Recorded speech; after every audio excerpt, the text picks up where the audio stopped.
Well, I want to start first by saying thank you for having me. It's really great to be here and to share some of my work with you all. And thank you to everyone who is joining today online as well.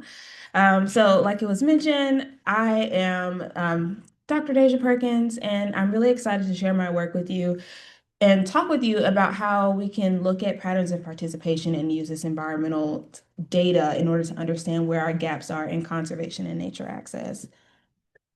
So, in order to start off today's story, I have to tell you a little bit about where I'm from. So, I'm originally from Chicago, and this is really where my story starts and my interest in nature starts as well.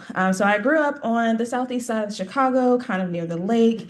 But I also had family out more in the suburban areas. And so I would always think as I would drive from the city to the suburbs, why are there so many more trees and plants and just green spaces where some of my family lived in comparison to where I stayed? And so my journey from Chicago really takes me down to Tuskegee University as an undergraduate student, looking at environmental science and natural resources, where I thought I wanted to be a wildlife biologist. Did a +1 year at Mississippi State. Ended up deciding I wanted to move back and focus on urban areas and ended up at North Carolina State University, where I eventually went on to get my PhD in geospatial analytics. And I know that's a really big term, and some of you might be thinking, well, what is geospatial analytics? But I like to say that it is a mix between geography and data science. But at the heart of it all, it really talks about the importance of location to everything that we do. So whether we're talking about climate change and how location is important for thinking about flooding and sea level rise and thinking about what communities are going to be impacted the most, or whether we're talking about looking at public health and thinking about how does wildfire smoke in Canada move down and impact health in New York City from the fires that were going on a couple years ago. But we can also think about this in terms of agriculture and natural resources and how different pests and pathogens are impacting our natural resources, our food systems, and how much food we have in production and that goes to market. And just another really quick example, we can even think about the COVID-19 and how that spread throughout the world, and using geospatial analytics to kind of make these really cool maps and animations about how we're looking at how things spread and where things are occurring. But I use geospatial analytics to really look at large-scale participatory projects. So projects like eBird, iNaturalist, the Community Collaborative Rain, Hail, and Snow Network, as well as things like falling fruit. And so, by show of hands, how many of you all have heard of the term participatory science? Okay, wonderful. So a lot of you. So for those of you who don't know, I think of participatory science as this umbrella term.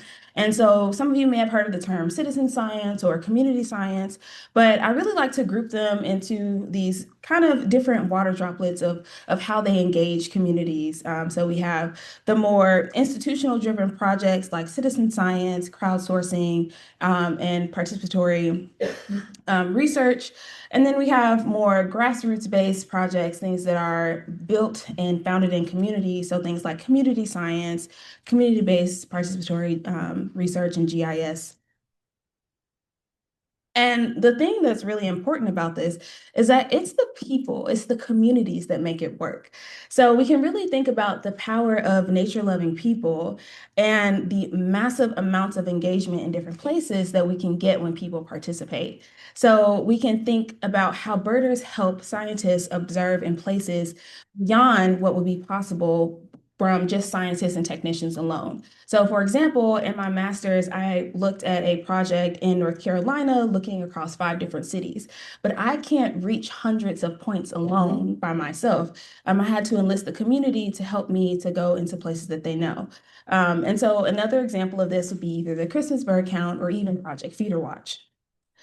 So, this is some really old data, but from 2004, we had 66.1 million Americans over the age of 16 participate in bird watching. So that's a whole lot of people, right? And it's grown exponentially since then.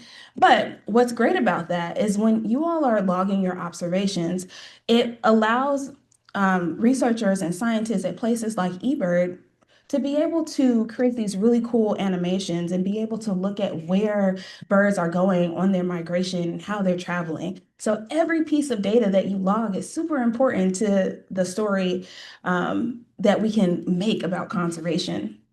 And we can even figure out how species are shifting with climate change, thinking about how the Christmas bird count, how they're using that data in order to create these really cool visualizations about how species are going to shift as climate has continued, since it's one of the longest running participatory projects.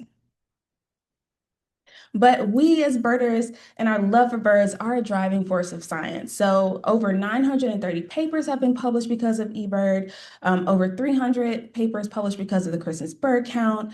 And Project Feeder Watch has been able to allow scientists to look at long-term trends in bird distribution, the timing and extent of winter eruptions of winter finches and other species, of expansions in winter ranges of birds or feeder birds, what kind of foods what kind of foods and environmental factors that attract birds, and even how disease is spreading. Um, but I would say that one thing we don't see being covered as often is kind of where the data aren't. So when we have this location attached to every single observation that you all make, it allows us to see what places get sampled, oversampled, or not sampled at all. And so my research has shown that there's a gap or even a lack of observation in areas with higher populations of Black, Indigenous, and other people of color demographics. And so I want to get a little bit into the demographics of what has been known across participatory projects in general, specifically citizen science. And so we know that there are these demographic biases where participation skews to be less diverse. Participation it tends to skew to be older, more highly educated, specifically STEM educated, and those who have a little bit higher of an income. And so projects like Riverwatch, which is an Illinois river monitoring project, they were able to tell, they surveyed their participants, and they saw that their participation demographically, racially was not diverse. They were able to see that they had a lot more participation of those who had graduate and professional degrees, and as well as bachelor's degrees, or just any type of higher education in comparison to the broader Illinois population overall. In addition to those demographic biases, we also have geographic biases. So think about urban and rural biases. We have higher participation in urban areas and lower participation as you get into more rural areas. And you can kind of think of this as, there are more people in cities, so you might have more participation in cities. But then you also, might have higher education in cities and some other factors as well. And we also see this play out globally as well, thinking on a more global context of how, of where we have participation or engagement in participatory science, citizen science, et cetera. And so we have a lot more observations here in the US and in Europe in comparison to South America, some countries in Africa, as well as Asia. And so nature observers play a huge role in where and how much data is collected, right? That's the main point that I want you to take away from this. And part of that is because of our place connection or our sense of place. And so this is really how people experience and make meaning of a place or environment. So I want you to think about this in terms of maybe the symbolic meaning that you might attach to a specific place that you love, or even the feelings of comfort and safety that you have with a specific place that you visit, or even when it comes to maybe some negative feelings that you might have about a particular place, or feelings of fear or dysphoria, and even just the connection that we have between maybe us in our home or some place that we frequent very often. And this is really important for science as a whole, particularly when it comes to participatory science, because it's been proven that people make nature observations in places that they frequent, places that they feel comfortable or familiar, and places close to home. So we might be going to parks that are nearby. If we have a really high sense of place or connection to that place, we might adopt that park, we might take care of that park, we might nurture that park, or other nearby resources that we have. And from a survey from 2016 US Fish and Wildlife Survey, of the 43.8 million wildlife observers, 88% of those watch birds around the home. And so, when it comes to thinking about these additional ways that science is influenced by our own personal biases and where we are in our location, we can really think about even how human movement and social boundaries might influence that access, data, and science. So, this is one paper that I collaborated with recently, and we looked at how what gets sampled from the actual species pool. So we have, we might have the city as a whole, and from that city, we might only be able to sample what we have access to. And from what we have access to, we might have what I like to call a temporal or selection bias. So thinking about the time of day or detectability. So whether you go, think about this as if you go surveying in the morning at 8 o'clock, do you go surveying at 2 p.m. in the afternoon, or do you go and watch birds in the evening? So that depends on, first, you're limited by what you have access to, the time of day that you go out, and even from there, the actual location that you might select within the area that you have access to. And then from there, personal preference. So think about this as in, oh, maybe I count every summer tanager I see, but I don't count the house sparrows or the Canadian geese because they're just super common, right? And so I really kind of want to talk about how human movement has really limited what we have access to. And for this, we kind of have to take a step back. We have to look at these historical social constructs that influence where people are geographically. So, of course, I am Black, African American, so I think a lot about how the U.S. The slavery that occurred in the U.S., chattel slavery, how that impacts where people are. And so we can see kind of that where a lot of where people were imported into the U.S.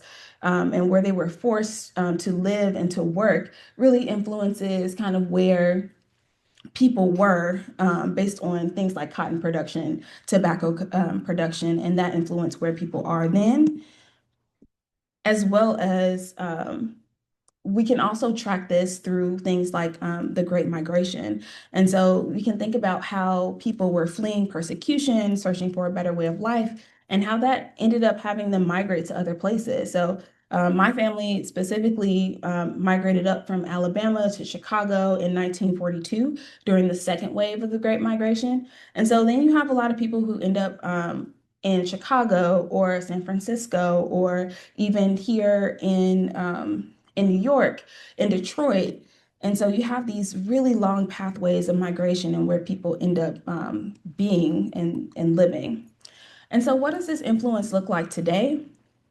It means that, we have still a heavy Black population that lives in the Southeast, in the Black Belt region. You might have a lot of Hispanic individuals living in states that are closer to the border, or even other individuals down in Florida. And then because of what happened to the Indigenous Americans here and how they were pushed and forced onto reservations, you also see where they were pushed and concentrated to after their land was stolen as well. And so when we go from thinking about this kind of national picture to maybe something a little bit more local, we can think about how urban and rural influences of space and place. So how when we go from a more rural landscape, more natural and open, lots of trees, lots of biodiversity, to more suburban and even more urban, into how these places are constructed. And even thinking from there, we want to kind of think about how different systems like redlining may have influenced where green spaces are, where people are concentrated in the cities as well. So we have all of these factors that are really influencing where people live, where people are. But then on an even smaller scale, we have neighborhood boundaries. And so neighborhoods are these physical, geographical, and social boundaries of culture and norms. And so you have these characteristics within specific neighborhoods in order to have social networks and ethnic to reinforce ethnic cohesion or reinforce people kind of like acting the same or kind of being the same, performing in the same hobbies.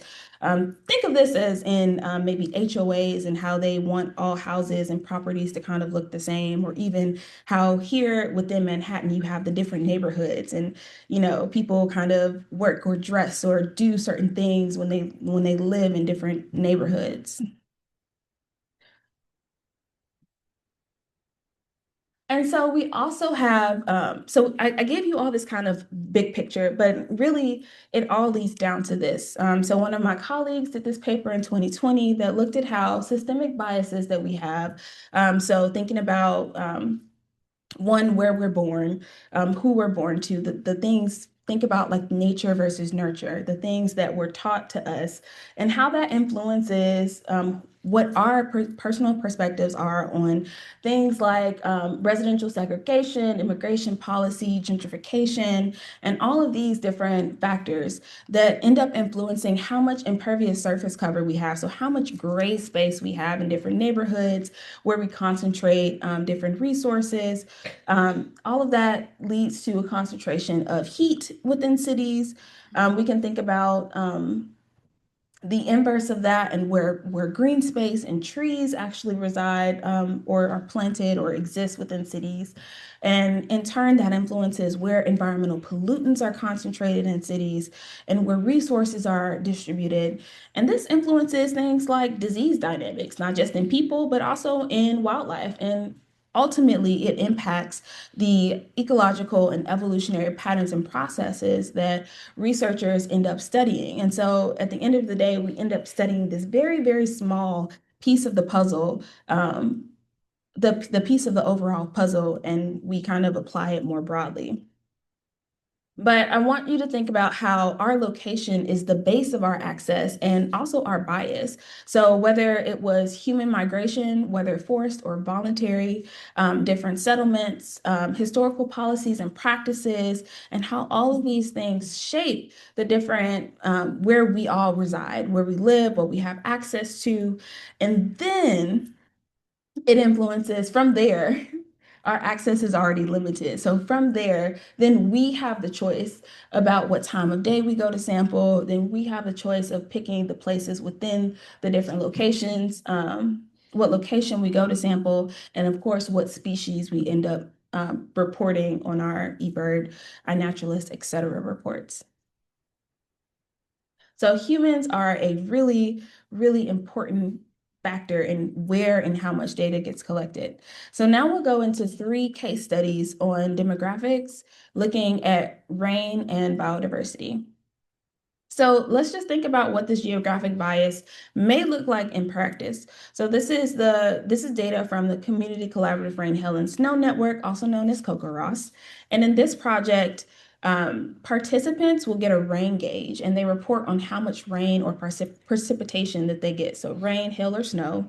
And we looked at how many rain gauges, excuse me, we looked at the number of census tracts that had at least one rain gauge. So a single rain gauge in the entire census tract. And so where you see these kind of white dots on the map are where you have rain gauges. And then you have this gradient of diversity. So you have 0 to 20% BIPOC individuals in kind of that brownie color, 20 to 40% in the yellow color, and 80 to 100% in the darker green color. And so this, what you're looking at is the black butterfly of Baltimore. And so you might think that, oh, this might be a rural urban bias where we have some rain gauges in the city of Baltimore, but it looks like most of them are kind of further out in these larger land tracts. So maybe it's the urban rural bias. But we also looked at this in places like Portland. And when we looked at the number of rain gauges in their census tracts, there were a lot more census tracts in urban areas, and more urban census tracts than there were in places like Baltimore. So really, it comes down to who is participating.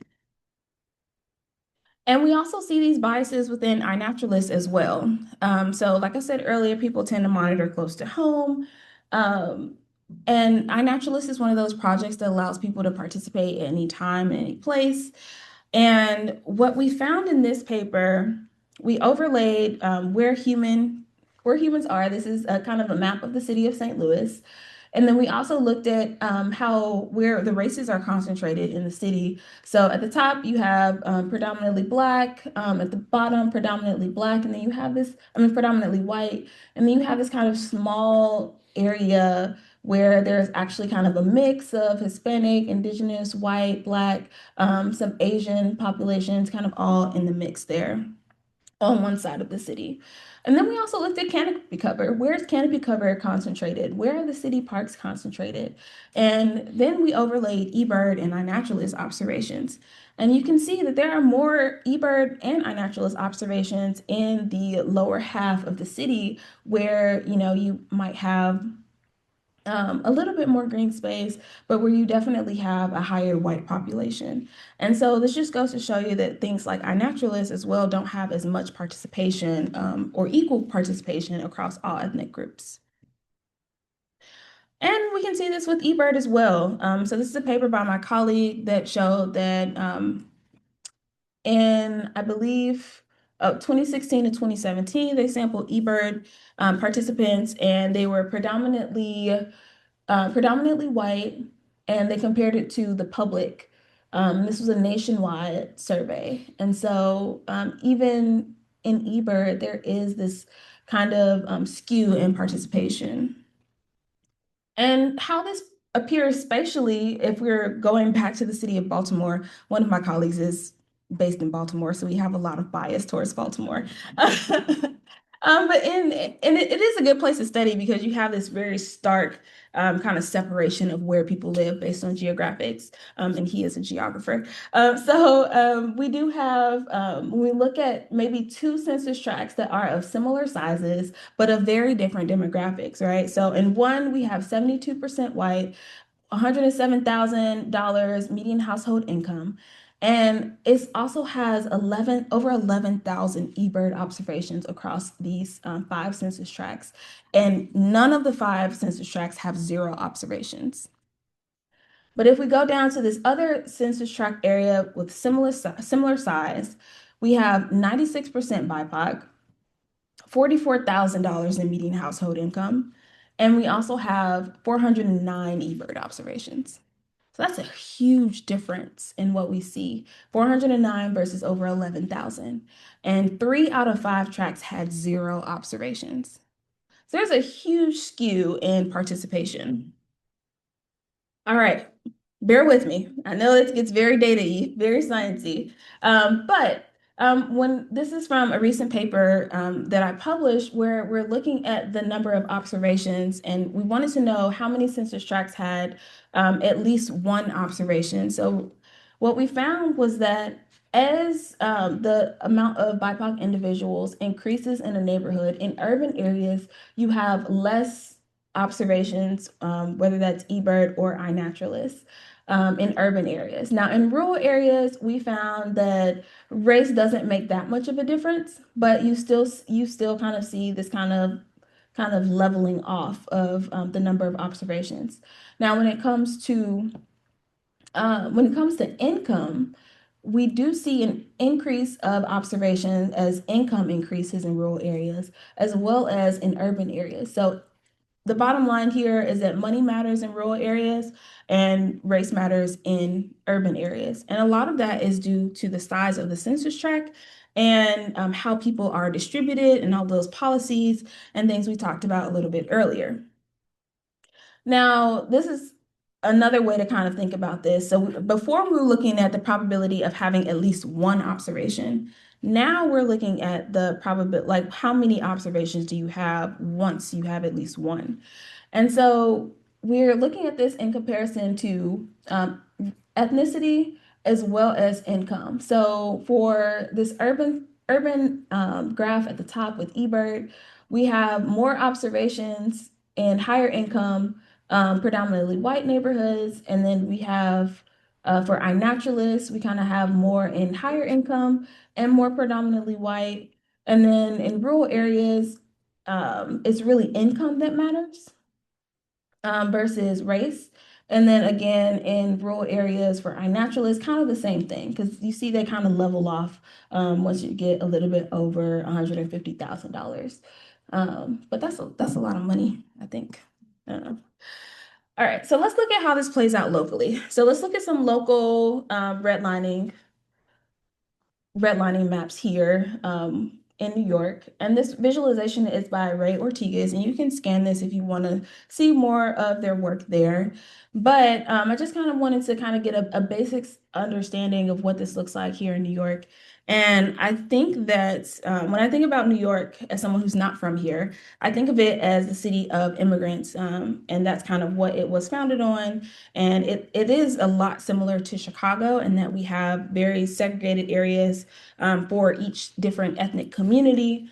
And so when we look at this along gradients of A, which has higher green space, predominantly white, B, this is quote unquote a good neighborhood. C is declining, typically has a lot of immigrants, and then D are those redlined areas that typically have higher Black populations, more industrial pollutants, and things like that. And so I just kind of want to take a look at this, take a snapshot of this in your brain and try and keep this mental image for a second. So now we're going to look at the number of observations in the same kind of areas. And so the darker areas have less observations and the lighter areas have more observations.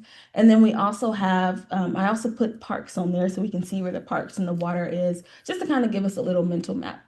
So again, you think about Queens having this large yellow area, and then between Queens and Brooklyn, you kind of have this red line area. And then you also see that there are a lot of these white spaces or these blank spaces, and these areas they have, those are areas with no observations, right?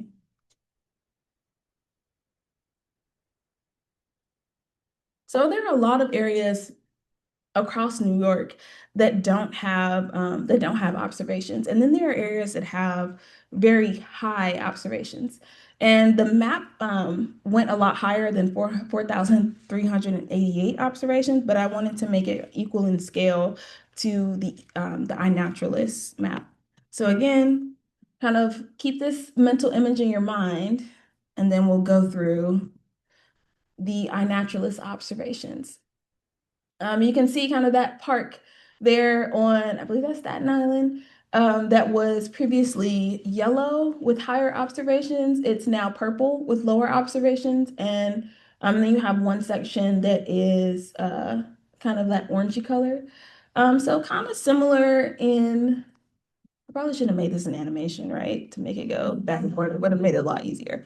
But yeah, you can kind of see it looks like very similar locations that are being sampled, but at the same time, a difference in how many observations that each of those locations has. So the main thing that I want you all to take away from all of this data and all of the things that I've said tonight is that your choices matter. So volunteer decision making and participatory science, it really makes a difference.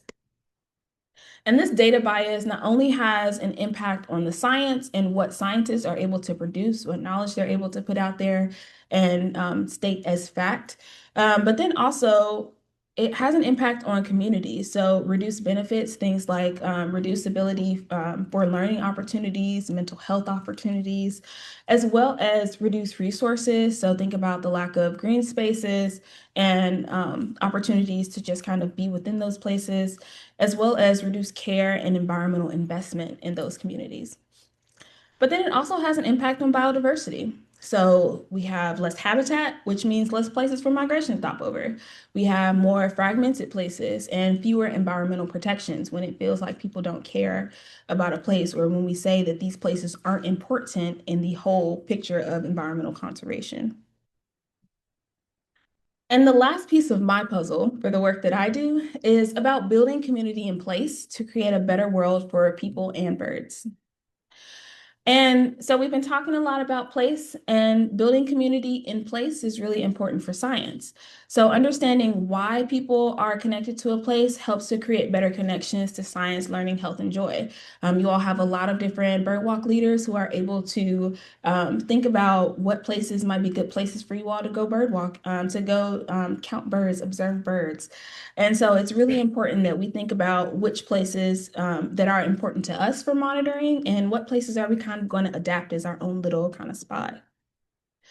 But part of this picture that I want you to think about is that participatory science only works if we use it. So how many of you all actually report on eBird? Oh, I love it. I love it. Thank you. Okay, prove me wrong. So it only works if we use it. So one thing that I found in my research is that there are barriers to engagement. And so part of that can be broken down to two ways. So there are structural barriers and there are cultural barriers. So when it comes to structural barriers, think of things like high costs, lack of training on like how to use a tool, lack of technology. So maybe you don't have a phone that can download eBird or iNaturalist. Think about lack of access. We talked a lot about that tonight. Or lack of awareness about a project, that it exists, or not being invited to even use the project. And then we have things I like to call cultural project barriers. So if there's a lack of community within the project, so there's no diversity, no peer support, no familiar support. So think back to what I said about how neighborhoods kind of um, serve as these social boundaries, and kind of we do what other people in our neighborhoods do sometimes. And so that's kind of that lack of peer support, familiar support.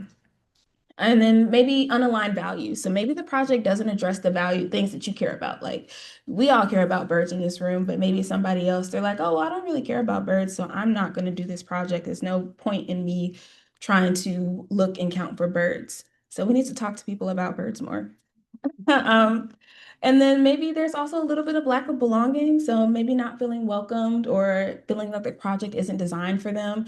And in a lot of ways, I think about accessibility when it comes to lack of belonging. So maybe, people aren't holding events in places that are accessible, or maybe a project, it focuses all on visual versus maybe having some way for people to participate that is auditory. I love the Merlin Bird app, but I find that some people are a little snobby about Merlin, and they think, oh, well, it doesn't really, it's not accurate. You don't know. And it's like, well, Merlin helps make birding really accessible for people who aren't experienced birders, or who don't have a community. So maybe feeling, not having that lack of belonging. If you have a lot of people who are like, oh, don't use Merlin, it's not, no, it's not accurate. You're not a real birder if you use Merlin. So that's that kind of that lack of belonging. And then of course, lack of inclusion. So language. So maybe we don't have enough bird walks or programs, or maybe the app doesn't have things in Spanish or Mandarin or German or whatever. Maybe it's about not being accessible when it comes to disability, or even when it comes to values and what people find important. And so one thing that we looked at NC State was reframing project narratives as well, and centering on the margins. And so we have this wheel of power that we like to talk about, where people who are at the center of the wheel, they have the most power.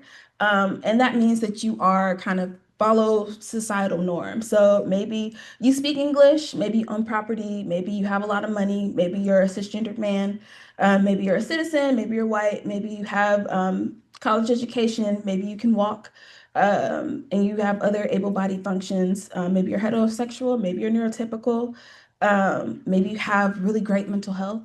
And so when you're at the center of this wheel, you have a lot of power and a lot of influence to be able to do things. And a lot of projects tend to center on that wheel versus those who are more on the outskirts of the wheel. They have a lot less power, especially here in our society. So thinking about people who don't have English as their first language, or maybe don't speak English at all, those who have less education, who may be undocumented, those who may be houseless, and maybe those who are on the LGBT identifying group, or maybe those who have a disability, right? And so reframing the project narratives means thinking about how we can make our programming more inclusive to people who are maybe on the outskirts of the wheel versus always having projects or programs that are focused on what the people on the inside of the wheel want to do, right? And this also comes down to being reciprocal or having reciprocity. And so it's about creating systems of fair knowledge. So a lot of these projects, they kind of frame it as, oh, we want you to count our data for us. What am I getting out of counting the data for you? Am I, how is this going to benefit me? Unfortunately, that is kind of a lot of how society works, but you can also think about it as how can we create cycles of fair knowledge? How can we think about ways how can we think about ways to make these beneficial to other folks as well? So I know my colleagues in Chicago with the Chicago BIPOC Birders and the Windy City Bird Lab, whenever they host programs, it's always around a meal. So they bring, they go have birding and coffee or birding and donuts or something in order to make it more, and like more reciprocal, more community focused. And a lot of this involves, so a lot of the work that I did talked about how to create this system change. So moving from thinking about what our own position is and our own identity within this wheel of power and how we can relate more to the communities that the projects want to engage and how do we center those practices and produce fair knowledge. And a lot of that, through that, we produced this handbook to help those who create these projects to think about how can they make more inclusive, diverse, equitable, and accessible projects. And a lot of this work is done in partnership, and so it's not done alone. So I've done a lot of this work on the ground myself, in leading workshops and nature-based programs and doing education with different groups and helping people learn how to be more inclusive, helping them feel more included, helping them become bird guides, helping them figure out how to engage their own community in place. And a lot of that work was not done on my own. A lot of that work was funded by some of the entities above. A lot of that work was done through Black Birders Week and creating this network of other individuals who want to do this work on the ground, who want to be that person in their community that can make people feel safe and who can come and go birding and I'm hoping to get them to start eBirding as well. And so I say all that to say that this work is done most effectively in partnership. We can't do it alone. Whew, I guess I went through that kind of fast. So this is good. This gets to the end of my presentation. And so if you are interested in a lot of the things that I've talked about today, there are some other resources. So urban biodiversity and equity. This is if you are like really super nerdy because this is a textbook. And then we have people the planet needs now. So if you're curious about more people who are doing this work on the ground, not just when it comes to bird, but when it comes to nature overall, people who have a voice for justice, science, and are trying to bring this into the future. That would be a great book to read. Or you can listen to Bring Birds Back. There are a lot of different resources. I hosted season 6 and 8, and we have the most recent episode that came out with Christian Cooper, and we talked about birds in the media and in film and TV, and it was really fun. So if you just need something fun to kind of take a break from all of the craziness of the world right now, I think that's a great episode to listen to as well. So I know I talked about a lot, and maybe you have some questions. And if so, please share them with me now. If you are a little shy, you can always email me later. That's my contact information. If you want to learn more about the work that I do, I didn't have time to change my link for the second one. So visit naturallywildllc.org, or you can just kind of type my name in, and my other website should pop up as well. So thank you.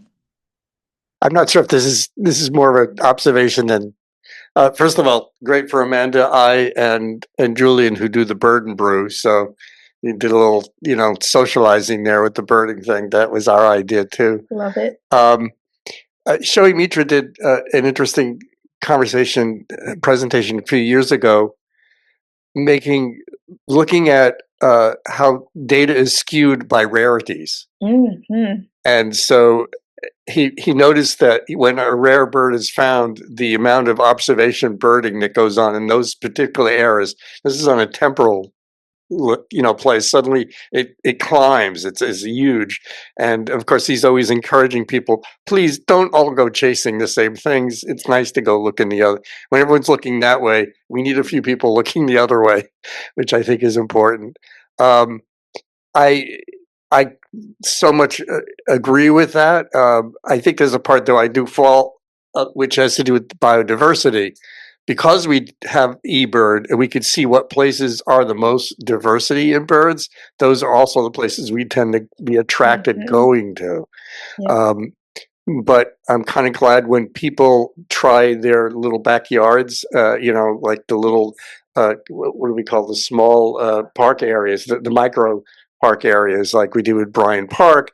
I mean, I know the social media, again, we found woodcocks. They've been there for 25 years, but because they're in social media, it's like 70, 40 people show up now. Right. But, I did that a little bit at Riverside, and there's, Leo's up in the Bronx doing, the Franz Siegel Park or something like that. And suddenly he's getting people interested in going to these places because he's showing, I'm finding stuff. It's biodiverse there.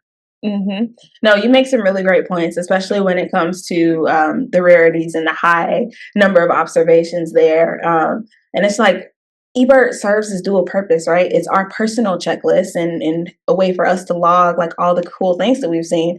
But on the other hand, it's also data. And so, everybody wants to have, oh yeah, I saw a red-footed booby, which is a rare bird that I had seen. And it was a bunch of birders. We'd all kind of came to this one park to look at it. And so I'm sure there were probably like 50 red booby observations and like no cardinal, et cetera, observations that day, because everybody just went for that one bird. And I'm sure we all submitted on our list as well.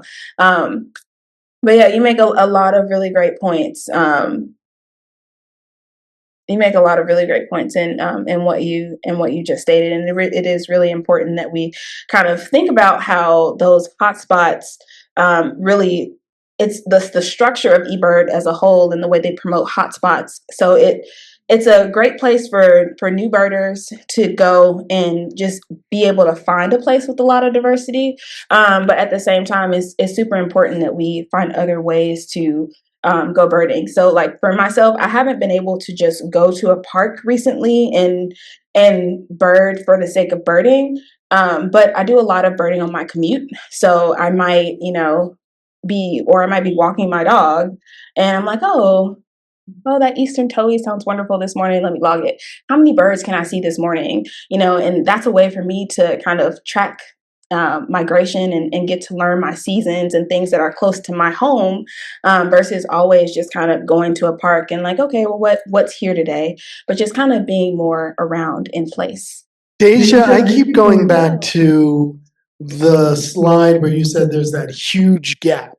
And it was driven by, or it correlated with race in the neighborhood. It correlated with income very dramatically in the neighborhood. And then, there was that gap in the reports, and I think it was 3 out of 5 of the areas had 0 reports in the poorer, blacker district. And I kept thinking, how much can we drill this down to just the lack of binoculars? Because if you don't have the money, you're not going to have binoculars. You're less likely to become a birder. You're less likely to have that interest nurtured. Yeah, I don't know. What's your thoughts on that? Yeah, I think that is that's a really valid take. I know when I do my programs, I I actually don't teach with binoculars first, because I think that people get too caught up on the tool.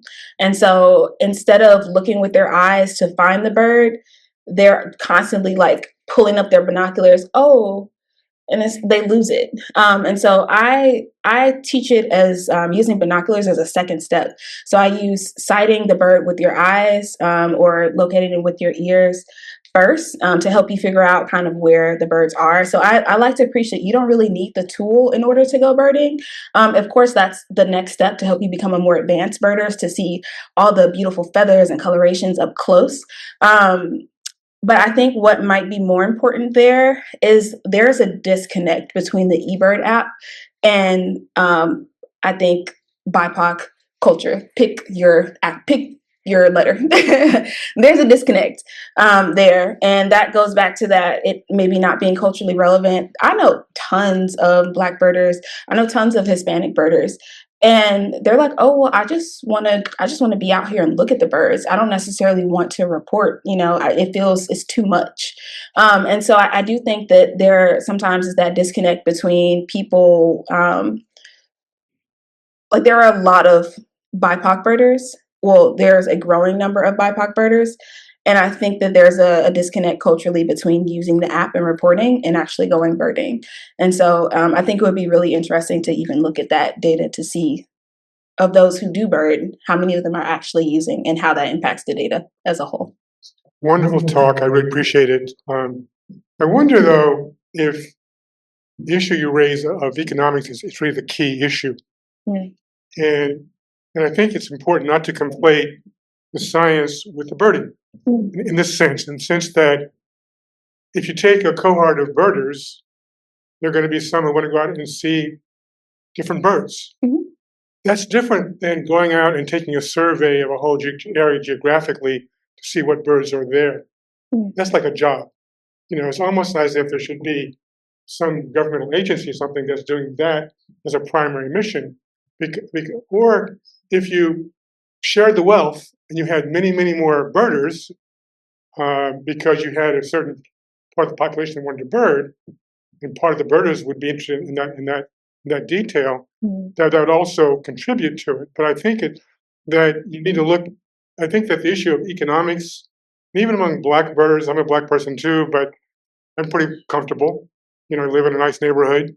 Yeah. I speak standard English, this kind of stuff, So I think those variables, how many people living in boxes can go birding, kind of thing. Yeah, you raised a really great point. And you definitely have a lot of levels of power there that you mentioned, right? I also have a lot of levels of power because I am STEM educated. I'm not rich, but I think I make a decent amount of money where I can have the free time to go birding. So when you do look at that economic disparity there, we have to be careful not to overburden lower income communities, regardless of race, with the task of collecting that data and saying, well, oh, we need you to go out and do this. And that is another part of it when I talk about reframing the narrative. And so I do work a lot on that introductory level, and I don't teach people about eBird first. I teach them, hey, look at this really cool bird. Look at these really pretty colors.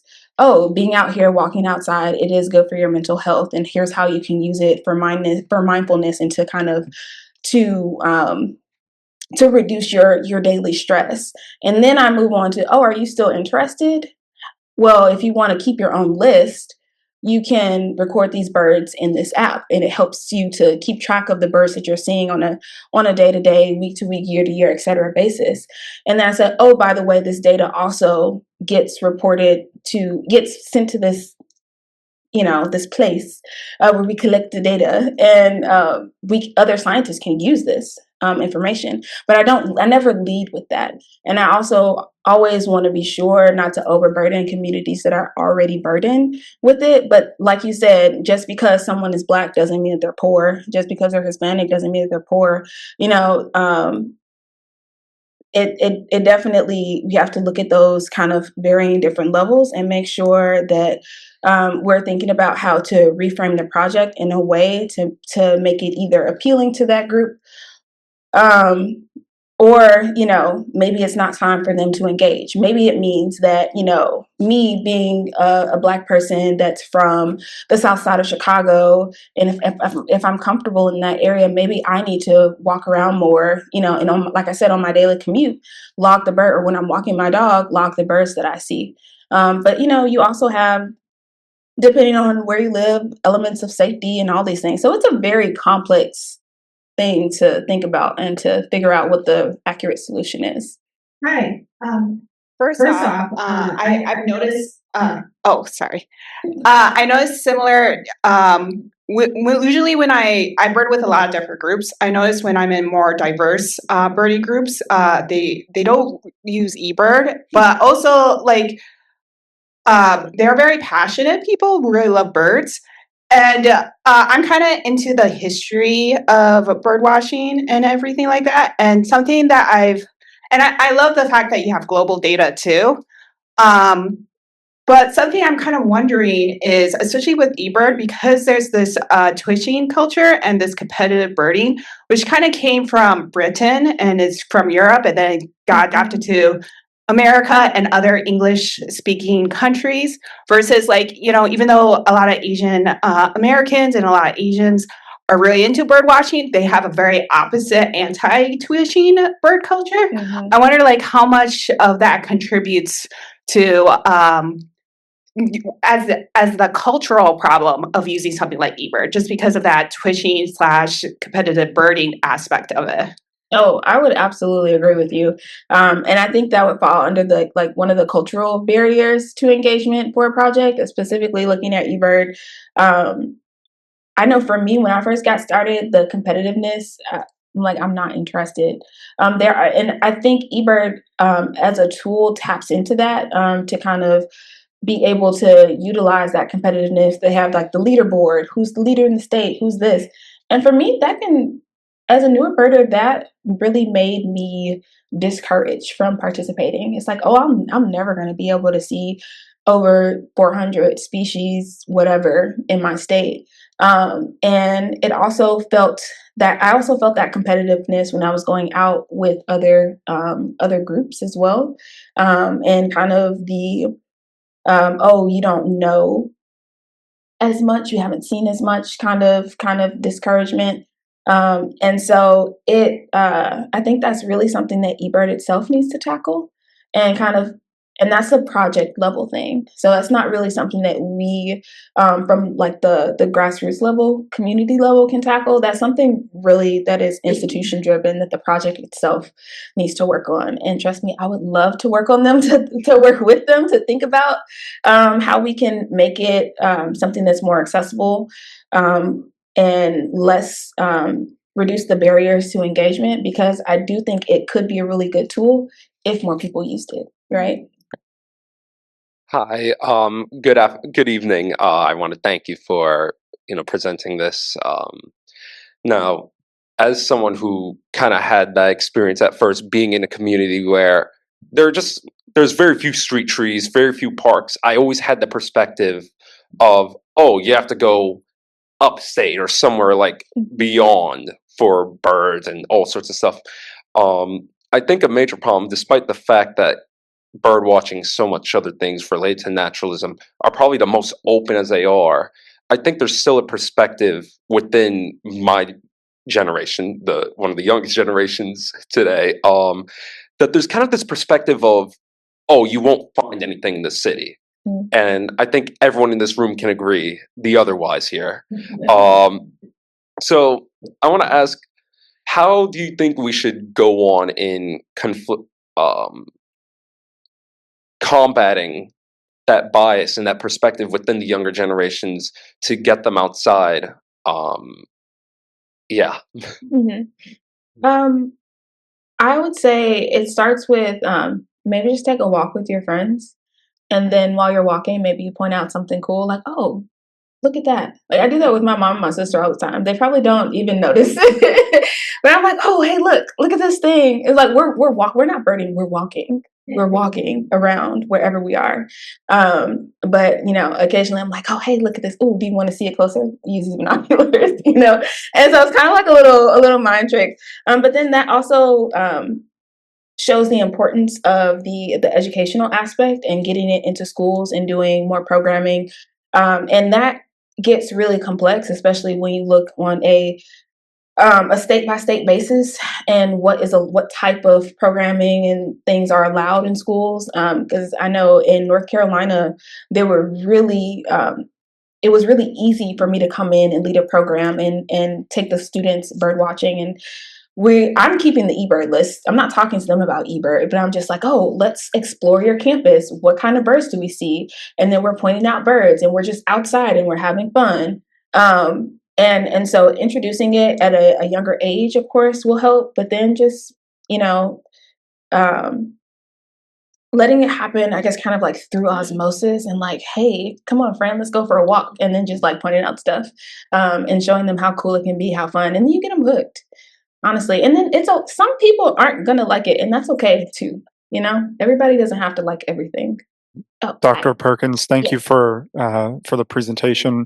Just had a quick question. You were talking about a few different cities, sort of showing different maps that way, and I think at one point you may have mentioned, drawing parallels between sort of where concentrations of different races are within respective cities. Baltimore, New York, Chicago, you have exposure to quite a few geographies within the US. And I'm just wondering, through these different programs and some of this work, to what extent you're able or have thought about building a really prescriptive plan for each of these different urban environments. Because while there are parallels maybe structurally, take Chicago as an example, right? You said you're from the South Side, so there's like Jackson Park, Washington Park. There is tree cover. So is the plan there more about community involvement versus another city where we just have a hotspot or like very little forest cover? Is there a way that we can actually create a park or more natural spaces to have that sort of close to home feeling and accessibility to do that type of activity and participation? Yeah. So how does that look for some of these different areas you're familiar with? Thanks. Yeah, no, that's a really great question. And I think that is a great project that I should take on when you talk about building a prescription for different cities. I haven't been everywhere. The US is huge. Like you said, that's a very small sample and of mostly urban spaces, right? Right now, I live in a rural environment. Tuskegee is very rural, especially compared to like Auburn is more of a city, if anybody is familiar with Auburn University, but it's a college town. And so engagement looks different in those spaces in comparison to cities. And then every city has a different, like you said, history, geography. We might have some similarities in some of the policies and practices that kind of influence where people are. But at the end of the day, there are different cultures and all of that. And so I think something like that would require collaboration, probably at the university level, at the city level, and then at the community level. So a kind of multi-level engagement, looking at because when it comes to the creation of parks and green spaces, that stuff requires money. And right now we're kind of in an era where the federal administration, I would say, doesn't really value that. And so a lot of the funding for these types of programs have gone away, especially when it comes, everybody's scared to use the term diversity right now, even if whether it's race or age or whatever, people are scared to use the term. And so that work is going to be difficult right now. And I think it takes finding the people at the different organizations that are still interested in doing the work, and then building out some collaborations. And unfortunately, right now, that looks like volunteering a lot of time. So then it takes a lot of power in order to be able to have the capacity to do that. And so that is a really great question. And I'd love to talk with you more if you want to email me about it. I had a bit more of a technical kind of question on the data science side. Sure. I think I'm just having a bit of trouble wrapping my head around whether or not you have to account for people who travel, not necessarily to see a rare bird, but let's say on a commute from one borough to another, on your side, when you're analyzing the data, are you looking at the observations? Are you mapping the kind of census tract where the people who made the observations are from, or where the observations were made? Is that a negligible thing, or No, you're correct. So it's purely where the observations are made. So it doesn't look at, if people are traveling from one place to another to look at birds or nature, because that absolutely happens. I mean, there's a large amount of people who travel to other places. I go birding anytime I go anywhere. So whether I'm here or on vacation with my family, like I'm traveling and I'm looking at birds, I'm using eBird. It also doesn't, we also didn't look at the track. So let's say like I went birding from my hotel to here. We didn't look at distance or where like those routes and where people are coming from purely. So when you submit to eBird, you have to select a single location, even though it also records your track. And so we purely looked at the location that was selected. So that could be another thing about when you're submitting this data, is to really think about where your checklist or where your submission, like your location is. Like if you start in one place and go, like you said, if you start maybe in Queens and then come to Manhattan, like what is that? How might that influence, how much data we have in the place, right? Great question. There's a couple of questions from the Zoom audience as well. Arlene Auerbach comments that in your wheel slide, you didn't specifically mention age, but as one gets older, one can't walk as fast as one younger, but bird walks tend to walk fast. So Who's walking fast on the bird walk? I thought that was like the number one no. Like we stroll. We leisurely walk. I agree. That's an interesting comment, because if somebody's a hiker, they would say mostly that we walk very quickly or very slowly, rather. Yeah. But I think it all depends on what one's level of walking more slowly is, and it's another kind of inclusiveness. No, absolutely. And I think that plays into one who is leading the walk, who is doing the programming, and then being conscious of that. And so there is an organization, Access Birding, that does trainings on how to make bird walks more inclusive. And it does touch on all different types of disabilities and being less mobile. So that is a good place if anyone even here is interested in taking that training in order to make your walks here more accessible to anyone with a variety of access needs. Okay, thank you. It's something we as a board have been talking about, and also thinking about vision impaired folks and inviting them into the birding community. Julie Zachello also has a two-parter. Okay. First, is there a relationship between how long someone has been a birder and which species they report? I imagine the longer one has been logging birds, the less likely they are to log a house sparrow, perhaps.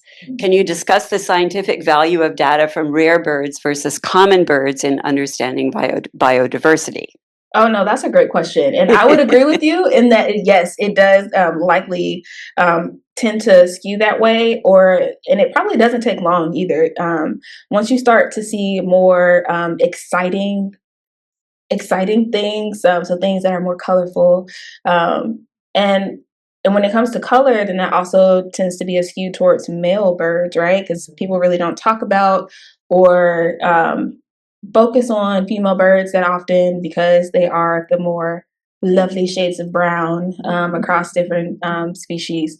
But yes, I would definitely agree with you with that. And then I forgot the second part of the question. I didn't say part two yet. Oh, okay. So also in your slide with boundaries to birding, I think we tend to underestimate the privilege of time.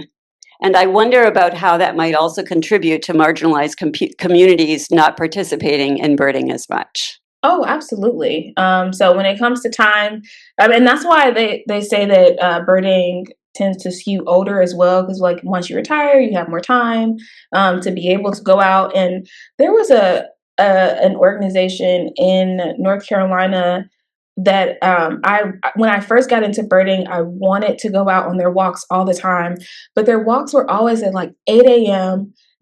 on like Monday through Friday. And it's like, I have to be at work. So it's no way that I'm going to be able to come and go birding at 8 a.m. During the week. And so even thinking about different ways that we can make the time portion accessible, but then also thinking about when we don't have the freedom because we have to be working multiple jobs, it reduces our capacity to be able to enjoy nature in general.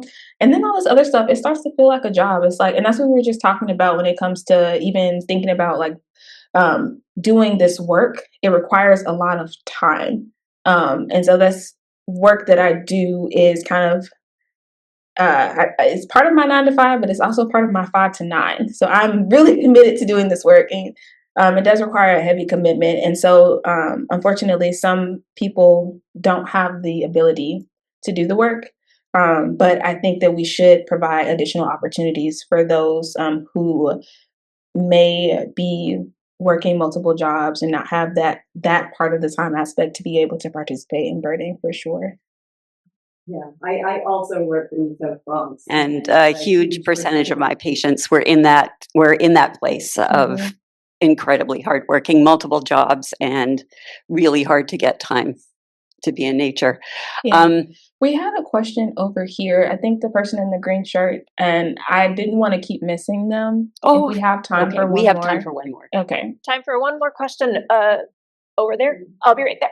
Okay, so I have a question that, and more like an observation that I'm guessing you might have a bit context because of your background.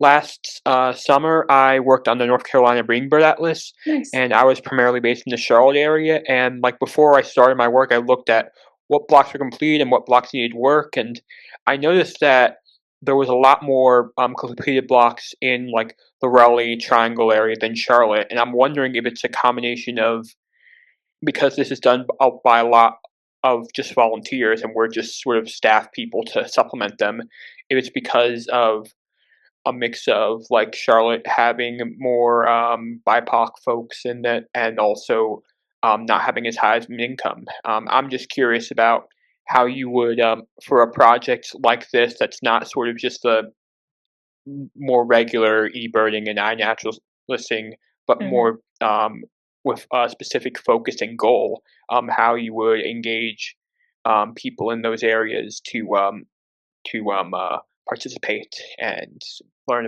more about it. Oh yeah, great question.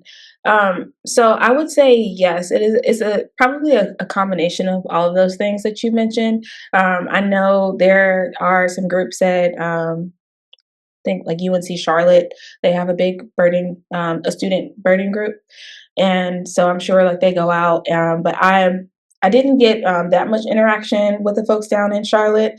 But when it comes to how to engage people in this work, you have to think about, broaden your idea of where to go, right? So thinking about this, I did programs at the North Carolina Museum of Art, right? They had an outdoor campus. People are probably going there for art, but they have natural spaces there. So hey, let's go. I did a Great Backyard Bird Count walks there. And so, I would just engage people like, hey, do you want to come on this walk and count with us? And some people registered for it. Some people were just kind of like walk-ups, thinking about working with libraries and doing presentations. Libraries love programs. And so doing presentations at libraries, engaging with the community there at those spaces. I engaged with folks at the Duke Gardens in Durham. And so just thinking about maybe unconventional ways we have to meet people where they are. And so thinking about what are the places and the spaces that are important for the communities that you're trying to engage, and then doing programming there. Start with the bird walk, introduce this idea, and see if you can get like birders from those general areas. Because someone else talked about, I think, it's like not the responsibility of the birder to kind of collect this data, because like yes, there are all of these different projects led by the United States Geological Survey. It's stuff led by nonprofits like Audubon and all these different groups. Everybody has a project, and then it gets overwhelming because everybody has a project and everybody wants you to participate in their project. So yes, there is some aspect of us needing to compile that data together. It would be great. The data we used here was downloaded through GBIF, the Global Biodiversity Information Facility. So we get data, we get all the data from eBird, all the data from iNaturalist, and then if if they can upload that data to GBIF, then we'd have an even bigger database and be able to see from those different projects to be able to see like where are the spaces that we're missing still, despite all these different projects. Because at some point you get tapped out as a volunteer. Like I can only do so much. We can all only do so much, right? Regardless of our backgrounds. So yeah, I hope that answered your question. Thank you so much, Dr. Perkins. This has been an incredibly thought-provoking talk. I know my mind is racing with ideas, and I'm so glad that you shared this with us and ended our season on such a fascinating note. Thank you so much for having me.